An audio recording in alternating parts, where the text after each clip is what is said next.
When Emily arrived in Africa, she never expected to find herself in such a situation.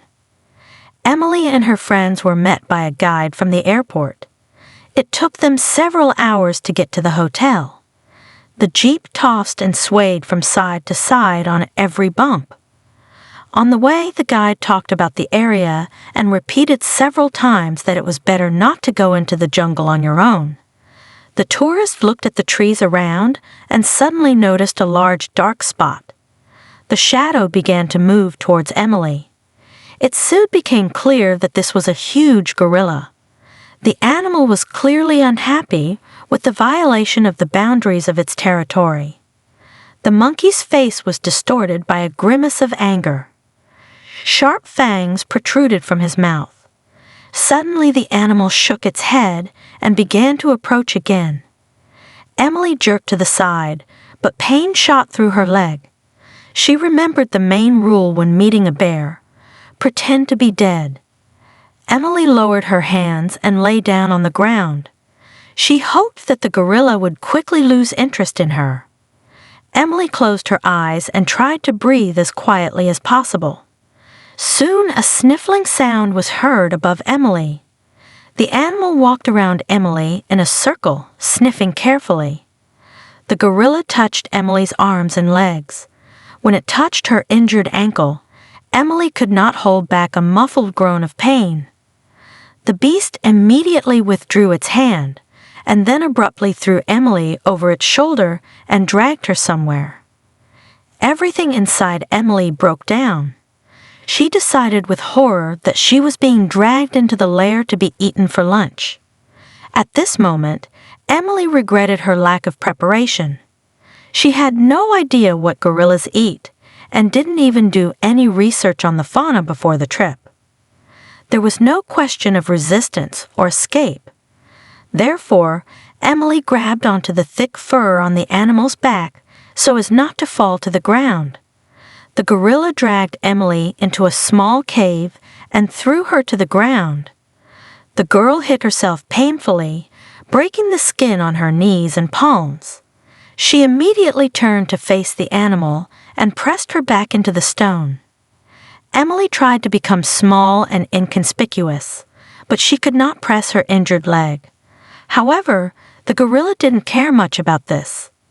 The beast settled down near the entrance to the cave and watched the rain. The animal did not approach Emily and did not even look in her direction. Emily stirred. Without waiting for a reaction, she decided to escape. Emily knelt down and crawled towards the exit. It was painful and uncomfortable. She focused on the unpleasant sensations, so she did not notice the gorilla's rapid movement. The animal suddenly appeared in front of her, bared its sharp fangs, and let out a deafening roar. Emily's blood froze in her veins with horror. The powerful muscles of the animal rolled right before her eyes. Emily understood that she did not have a single chance against such a strong opponent. The gorilla pushed Emily on the shoulder, driving her back to the wall. As soon as Emily returned to her place, the animal calmly settled down at the entrance and again stared at the wall of rain. At that moment, Emily was struck by a hunch. The gorilla was not attacking, but saving her.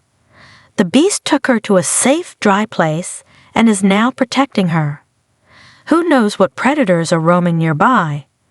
They won't go up against a gorilla. This means that no one will touch Emily. Then the girl breathed out a sigh of relief and remembered about the phone. She reached into her backpack under the curious gaze of the animal.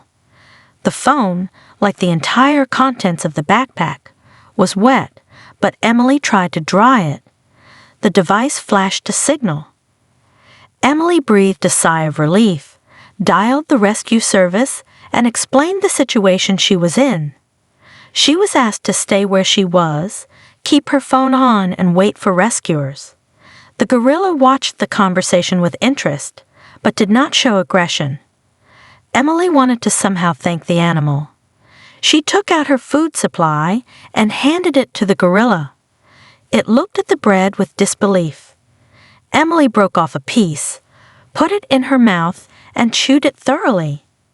The animal realized that it was being offered food, took the treat, and immediately crunched on the snacks.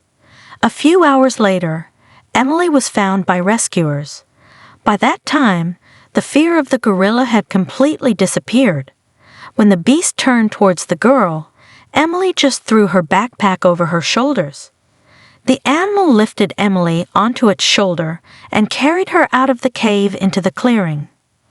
The gorilla moved away and then quietly disappeared between the trees as soon as people appeared nearby. The relief and gratitude Emily felt towards the gorilla were overwhelming.